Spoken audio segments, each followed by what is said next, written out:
Today, I'm continuing my series breaking down the mastery of Dr. Tori Olds. So, we're going to watch her do a therapy demonstration session. So, this is not a full session, it's not a real session, but I'm still going to give you the play-by-play on what she's doing and why it's working. And I'm doing this, I've chosen Tori because she's one of the top therapists I've ever seen, clearly top of the heap. My name is Dr. Jordan Harris. I'm a marriage and family therapist and supervisor, as well as a licensed professional counselor and supervisor. And my specialty is in watching clinical tape, breaking down the skills of master clinicians so that we, everyday clinicians, can use them with our own clients. So let's get into this tape with Dr. Tori Olds. Being my client in this role play. So that's really important. Tori starts off just letting us know that this lady over here is actually not a real client. This is her sister demonstrating a client. So there's no confidentiality, no ethical issues that are going to come into play here. So, Cindy, just take a moment to check in with yourself and see what you would like to work on today. So I've watched at this point hundreds of hours of tape, and almost all of the best therapists have some version of this question. This is the focusing question. This is where are we going to focus our time today as a team? My version of this question is if you check in with yourself, what feels like the most important thing for us to talk about today? A buddy of mine, he asks, what is your highest intention for today? What do you want most for yourself? Whatever your version of this question is so important because if not, what happens is clients come in and they catch you up in their week and you spend 10, 20, 30 minutes just doing a review of last week, not getting into the actual change work of therapy. Um, on the one hand, if clients are explicitly asking for and really needing just to sort of vent, talk about things, deprogram or deprocess from the week, that's totally fine. But oftentimes, us as therapists, we're actually leaving a lot of the direction of the therapy up to the client, and they don't know, and they actually want us to take more direction. And so this question is, in my opinion, it's not just a question about where the focus is going to be. It's also a question of, do you want to go into the hard stuff, the pain, or do you want to process through your week and sort of get me caught up? So the question has two functions. One, first of all, it nudges the client to pick a focus. What's the focus of today's session going to be? And then two, depending on how they answer the question, they are telling us what they want to do in therapy. So I would advise you to get clear and pick your own question. However you want to frame it, however you want to phrase it, figure out what your question is of for how you start off sessions. Okay, well, I'm just so tired. Tired. Okay. And Yeah. my son had a birthday party, and my in laws were in Oh. town. And Mm-hmm. yeah, it was, I mean, a lot of work. And Yeah, so I I was just understand. running around, taking care of kids, taking care of my husband, taking care of guests, Yeah. and my in laws. And I hate modern society. I just feel like it's So I'm gonna stop this here and tell you what I think Tori's thinking and what I'm thinking. So I'll start off with what I'm thinking. My impression is that this client is telling me what she wants to do today. By her type of response, she's telling me, oh, today I don't want to go into some of the emotional stuff. What I want to do is tell you the story and sort of just process through whatever it is that has happened this week. I think that's totally valid. The the danger of that approach is that if we as therapists never push, clients can avoid their inner world and their inner experience for months. for months. And then they walk away from therapy, sometimes feeling like, man, I didn't really get anything out of that. Um, Tori's pretty keen though. And Tori's probably thinking, okay, this client is stuck in content, and I have to get them into some deeper stuff, or we're going to stay stuck. Now, the danger of Tori's approach is if you push too hard too soon, clients drop out. If you ask clients to talk about deep emotional pain when they're not wanting to do that, then they go, why am I coming to you when you're not giving me what I'm asking you for? I call this the McDonald's problem, right? When I go to the McDonald's and I say, hey, give me a cheeseburger, I don't want the person on the other side to say, nope, you know what, Dr. Harris, you need a salad. So from where I sit, I give people as much as I can what they're asking for.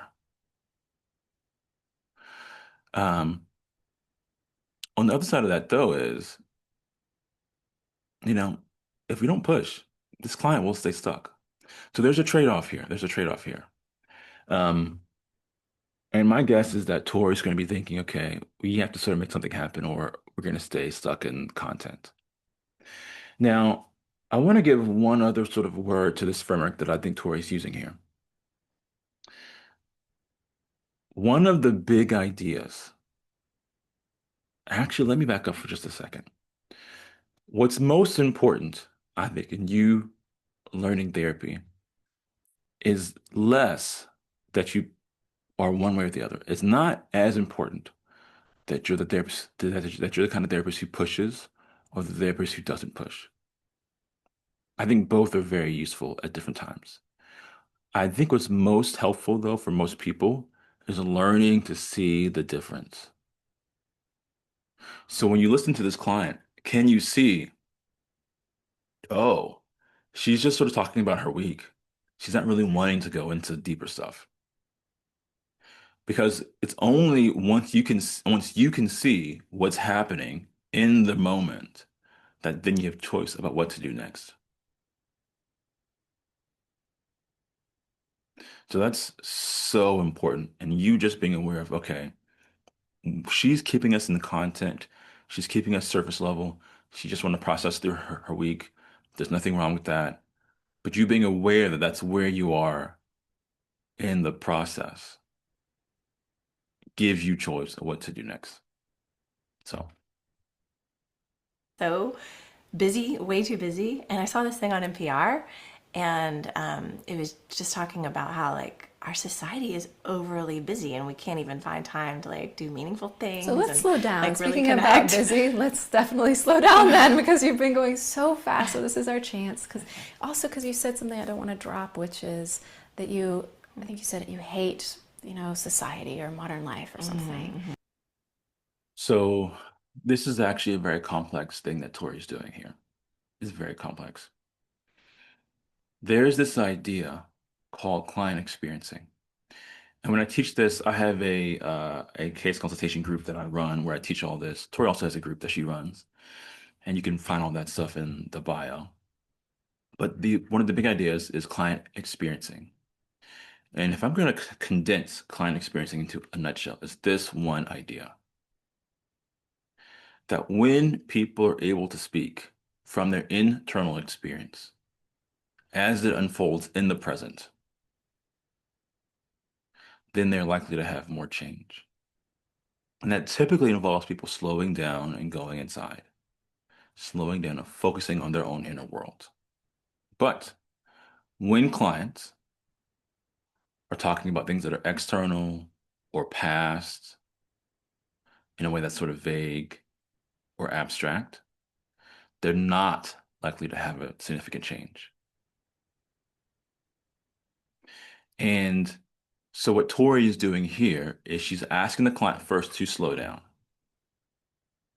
This is really important because one of the reasons, I'll speak for myself, one of the reasons why early on I would push and then clients wouldn't go into their inner world and then would drop out, it's because I didn't know how to slow them down. Right? I would just push. I'd say, okay, okay, okay, but what's really going on? And they'd say, well, I really do think that like society's crazy right now. That wasn't the right way to do that. Because if I don't help my client just to slow down, they actually don't have access to their inner experience. So Tori asking this client to slow down is very, very important. The other thing that Tori does is she just interrupts the client. She can see where this is going. She knows that this is going to stay above the line, right? The client is going to say external. This client is talking about society and the stuff going on with, I think it was a party.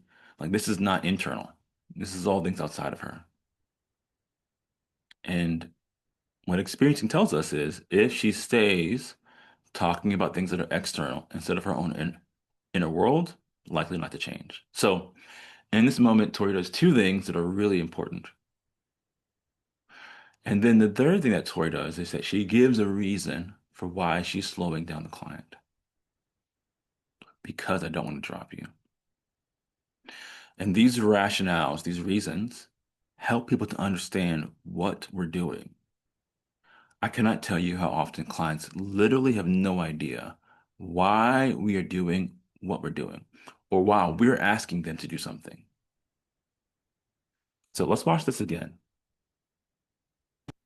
That you fast. So this is our Like, really speaking about connect. busy, let's definitely slow down then because you've been going so fast. So this is our chance. Because you said something I don't want to drop, which is that I think you said it, you See, all three. She does it so quick. She comments on the fact that the client is really fast and invites her to slow down. That's a prerequisite to her actually getting into her inner world. She actually interrupts the client, which is really important instead of letting the client just go and go and go and go and go. And she gives the client a reason for why that's important. I don't want to drop you. You said something that's really important. And her rationale is sort of coupled with this sort of a validation. I don't want to drop you. I'm here to support you. What you're saying is very important. So it's a very complex, layered intervention that she does to help the client go back into her inner experience. hate, society or modern life or something. So take a second and really see, like, what do you mean by you hate it? Like, how do you know? What does it feel like to you? All the busyness. I just hate it. And this NPR thing was just saying how it's just not good. So I'm going to give Tori a critique here, and I think that this can go either way. On the one hand, Tori's question is not specific. Her question is sort of vague. Listen to this question again. To you. Like, what do you mean by you hate it? Like, how do you know? What does it feel like to you? All the busyness. I just hate it. My hunch is that what Tori is really wanting to know is as you say the words, I hate modern society, what's happening inside of you right now? But Tori's question is a little bit more vague than that. So the likelihood that the client actually answers that question, I think is pretty low.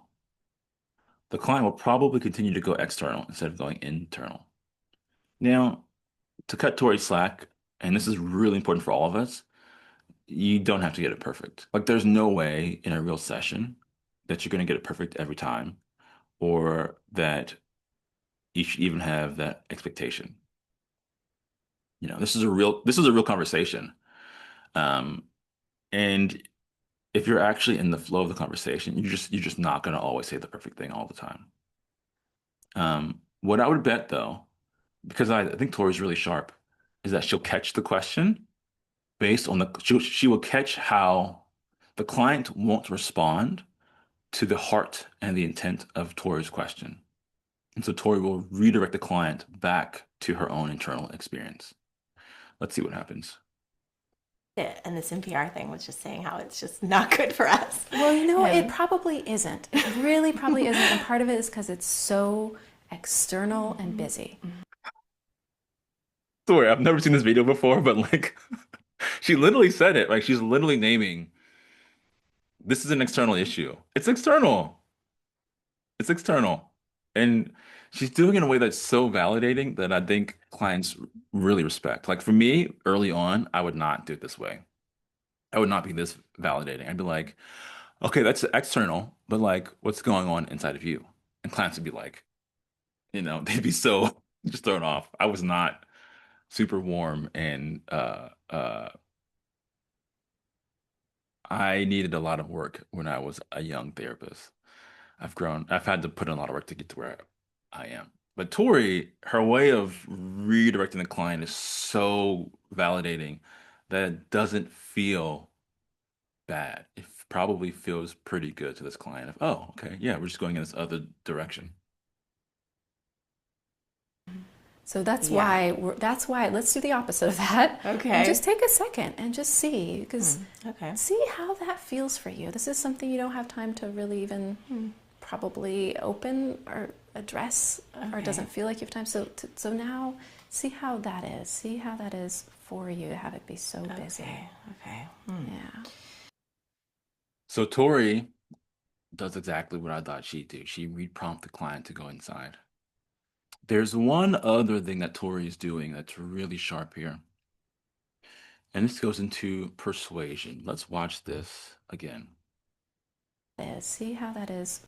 Yes, or you don't have time to really even see, because Okay. see how that feels for you. This is Okay. and just take a second and just see, because Okay. see how that feels for you. This is something you don't have time to really even probably open or address, or it doesn't. So I cannot express to you how important I think what she's doing right here is. And I'm going to try to simplify this. And again, this is something that I teach in a extended training in my group, which you can find on my website, which is therapist persuasion. What she's doing is a prime example of being a persuasive therapist. One of the things that very persuasive therapists do is they use what the client is doing in the moment as proof for what they should do next. So Tori is saying, because you are always going so fast, like you're doing right now, you never give yourself the opportunity to slow down. So why don't we give you that opportunity right now? She's using her busyness as proof to slow down. She's using what she's doing. Tori's using what the client is doing right now as proof for what Tori thinks she should do. Now, I know that when I say persuasion as a therapist, a lot of people have a negative reaction. And that's because we usually confuse coercion and persuasion. In coercion, you're basically pressuring people. They're feeling guilty. They're feeling sort of bad for doing, for like not doing what you want them to do, right? Think of like a used car salesman, you know? They sort of play these games where like you feel like you're letting them down if you're not buying the car and all this sort of stuff.